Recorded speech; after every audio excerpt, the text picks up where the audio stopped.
Hey guys, Sir Awesome here with another Total War Shogun 2 commentary with a siege battle. It's going to be taking place today. This is a 2v2 siege battle on, I forget where it is, actually, what castle it is. I know it is a citadel. It is a citadel, so, you have that. So you can see Gaiden over here in the woods is, that's my ally. Gaiden, is hidden in the woods, his entire army, so he doesn't know if we're coming out from here, if we're coming out from over there, or from over there where he is. So, yeah, see, he has his cavalry right here, I guess to provide a little bit of confusion. I forget totally why he did that. We are going to have some lag spikes, I'm sorry about that, guys. Fraps has kind of been a little girl lately, no offense. But I'm going to rush my army up in the beginning, take position up here on this ridge line, and I'm going to burn down this archery tower and that gate over there. You can see I have a unit of Yari Samurai off over in the distance that I didn't get to move because we ran out of time, so they're running to catch up, and they're going to be part of the first guys to enter this gate right here. So our guys, they were kind of, I'm not quite sure what they were doing. He sent out all of his cavalry down to the first floor. Warrior, monk, cavalry, by the way. So, not too resilient to arrows, as you probably all know. So I'm gonna burn down this tower. And I brung, I think it was 2 units of bow samurai and 2 units of bow warrior monks. So, I'm gonna have a fun time. Definitely shredding these guys right here with fire arrows, and I think we all know how I feel about fire arrows, so I was kind of excited about that. And so Gaiden, I believe at this point, is actually coming out of the woods. Yeah, he's coming out of the woods to begin his assault. So we're actually gonna watch these fire arrows. I'm gonna watch this in slow motion, guys. These fire arrows deserve to be watched in slow motion all the time. After these fire arrows, I'm gonna tell you some ways to deal with a siege, attacking and defending, best ways to do it and best ways not to do it. Yeah, okay, that was worth it. That was worth it, guys. Even though we're gonna have some more. But yeah, look, here's the fire arrows. Yes. Look at that. Down to 11 men out of 60, down to 40 out of 60. So, 100 kills to start us off. Plus, I take out what, I'll go ahead and tell you what happens so that way I can talk. I hope you like the music going on in the background. Hope you can hear it. Hope it's not too loud as well. But, I'm gonna take out this unit of Yari Ashigaru right here. I'm gonna take out some more of these cavalry with my archers, and I'm gonna take out a unit, or deplete a unit of katana really badly. Okay, so when sieging, a good rule of thumb to follow is when defending. We'll talk about defending first. When defending, don't bring, I don't advise bringing cavalry. Really, you can bring 1 or 2 units of cavalry to act as a deterrent force. Like while they're climbing the walls, maybe you'll be able to get off a few shots into them. But overall, in my opinion, I don't like using cavalry when defending or attacking a siege. That's just not the way I do it. Sometimes I will, depending on the type of teammate I have. But other than that, really, I don't. And you can use it as a deterrent force because, you know, when they're climbing the walls, they're vulnerable to cav charges. So you can use that. While if the other team doesn't have cavalry, you can really use that. And so when defending, I don't advise bringing more than 4 archers. 4 archers is probably maximum, and that's cheap archers. Don't bring like 4 bow samurai. You bring like 2 bow samurai and 2 bow ashigaru, 2 bow warrior monks, 2 bow ashigaru. When defending, because you don't want to use all your money on archers, you know what I mean? Probably not even. You just get 4 bow samurai would probably be fine, or 3 bow samurai, 1 Yari Ashigaru. I'm just telling you a bunch of things to mess around with. Let's see, spear units. spear units can be useful in case your opponent does bring cavalry and he does get them in through a gate and all that good stuff, but your archers can probably usually make quick work of them. So in my own opinion, I don't bring, I bring one at the least. I always have one spear unit in a siege battle, but I never have more than 2 spear units in a siege battle. Look at this, katana unit, 2 cavalry units, and a Yari Ashikar unit. These guys were not playing too well. They should have gotten away from these walls, seeing that my friend Gaiden over here only had 2 archer units that were bow samurai. Or no, 3, but this one's highly depleted. Oh wait. What's that on? Oh, bow hero. Okay, I was like, wait a minute. So Gaiden's already up on the second wall, getting ready to rush in. I'm getting ready to get to the first wall, and I'm already in right here. And my guys are going to make short work of these katana samurai. But we are going to take a few casualties with the fire arrows, but they do kill some of their own. I think they took two friendly casualties. Okay, great. So attacking. I never bring cavalry. I do bring spears. Because if the opponent does decide to do a cavalry thing, like in this battle, I believe I brought 3 spear units. That's enough to defend off cavalry decently.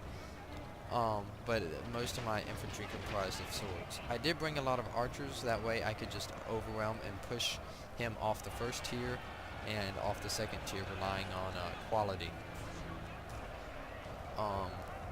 So it did work pretty well. You can see he charged his warrior monk cav straight into spears, which have horrible charge bonus, and they're gonna rout on light contact. So see right there, didn't go too well for him. And then this unit of 60, or no, I think it was depleted, is going to be completely wiped out. And so they're not, they weren't being too conservative. They weren't attacking as much as they should have, the defenders, but they weren't defending. Our general is in grave danger, my lord! So archers, when attacking, I advise 5 maximum archers, because usually I bring 4 archers to a siege. Some people bring 2, but really 5 archers is more than you need, because you can line up 5 archers, push them off here, line up 5 archers on here, push them off here, and really work like that, and it's more than enough units. Okay, so I'll probably talk to y'all a little bit more when the battle starts calming down a little bit more. I'll tell you more strategy. So Gaiden's just moving his forces up in here, and he's going to take some matchlock fire. You can see all the casualties he suffered. Oh wait, that's not his. Oh, the enemy. And so you can see it's already been bloody. All these casualties right here are his casualties, taken from archers or killed in a massive cavalry fight. So their forces are down. You can see us being the attacker, we're in the top 75% chance of winning. We have a 75% or more chance of winning this battle right now. And so you can see my melee general dismounted, looking all cool, black. So I have the graphics on medium because Fraps wanted to act out on me today. See, here's an interesting choice made by my ally Gaiden. He uses his avatar, his bodyguard, whatever, over on my side instead of helping to support his main body. I don't know if that was because his avatar is melee based. He decided to do that, so it could just help with my push over here. But you can see we got 2 units up on the walls, 2 units of a unit of longsword and katana. We have my death dealers dealing death to these Yari samurai. And up on the left, we have men up on the walls taking care of these Yari samurai. And katana going against Yari samurai.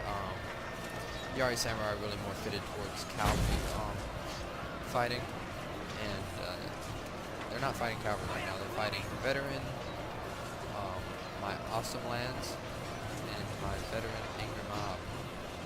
Oh look, the fire arrows on his general. I saw that opportunity and I took it. Yeah, look at that. That was 1 volley from all of my guys. Went from 36 to 24.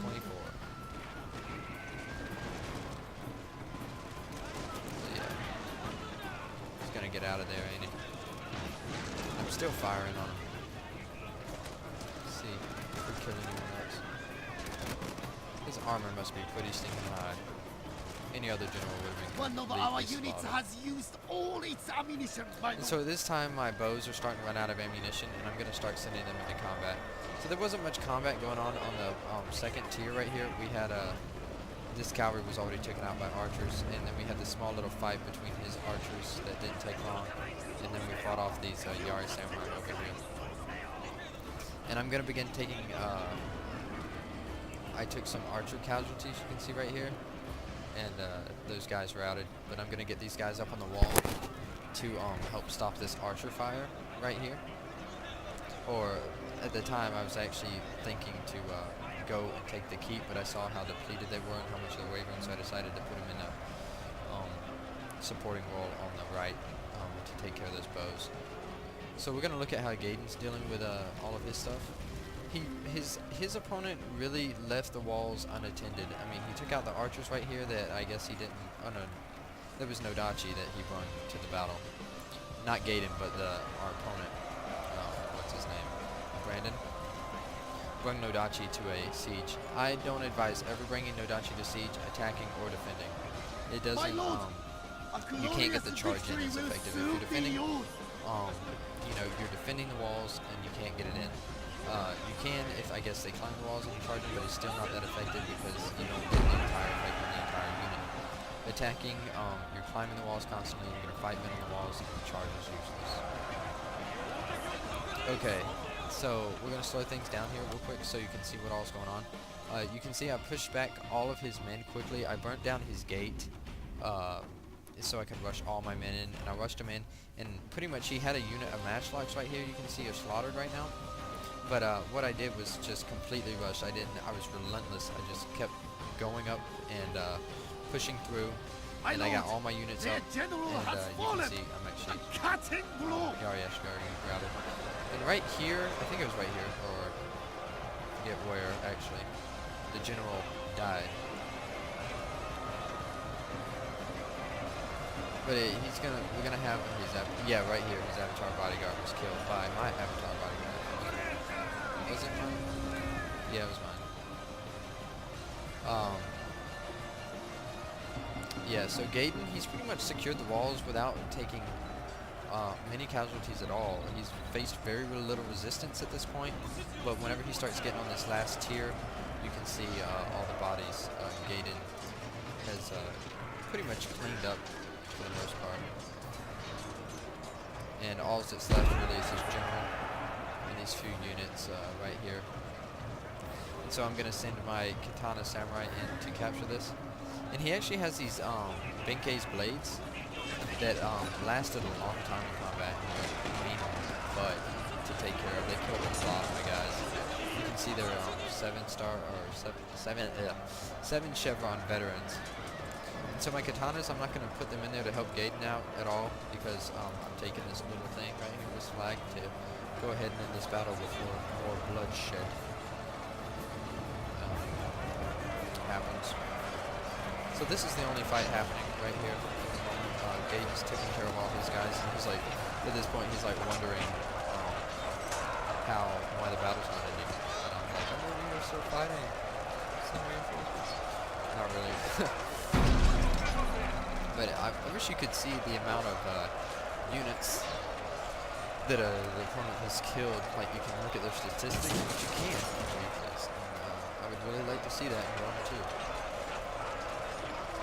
So you can see these Benkei's blades are at 15 men, and they're holding up pretty well. This unit of Yari Samurai and 1 man fighting to the death. See, oh, time ran out. I totally forgot about that. I thought we won by killing all the men. Okay, guys, so you can see a close victory. My opponents, their fatal mistake was not fighting correctly. They didn't defend their castle. They kind of tried to, like, I don't know. I had archer superiority on the walls, and sent his cavalry down to the first tier to get completely massacred. I don't know what's up with that. Gaydon had very little resistance, very little went on in his part up until the final tier, where pretty much he just slaughtered with his units. And so, good game to my opponents, Alamar and Randunmama. As you can see, me and Gaydon deployed a combined 3,400 men. I lost 1,150. He lost near 500, whatever, 470. And that's, you can see, I killed far more than him, so he was fighting less men than me on the most part. Like, that was part of what we did. He attacked the south, I attacked the north, and that way, when he was hidden, all of his, they were tricked. You know, it lulled him into putting most of their forces on my side, so Gaydon didn't have to fight that many men. And as you can tell, he got up into the keep a lot quicker than I did. So there you go. Good game to my opponents. I hope you guys enjoyed this informative and fun commentary, and I'll see you guys next time.